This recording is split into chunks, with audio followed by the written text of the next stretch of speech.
By the overnight, we're drying out, but by Saturday morning, we're building back in that active weather as a wintry mix across southern Vermont.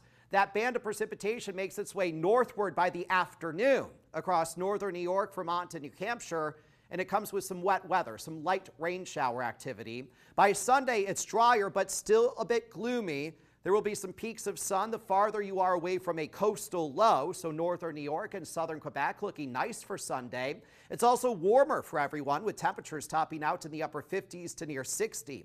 We do have some snow to get through tonight into Saturday morning, especially across the southern Greens and over to the central and southern Whites of New Hampshire. That's where you'll find 8 to 12 inches of snow before our attention turns over to some warmer, wetter weather for the end of Saturday. Warmer weather Sunday into Monday, and eventually, Lily, sunshine by next Monday.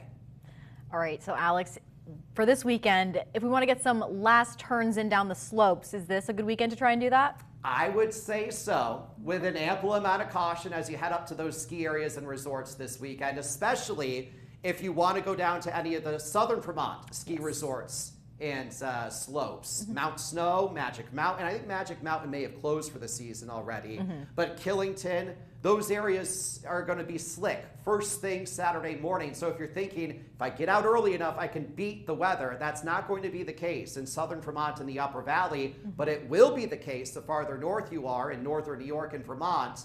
That's going to offer up the best opportunity for a dry morning commute and some last turns down the slopes. All right, Alex, thank you very much. We appreciate it.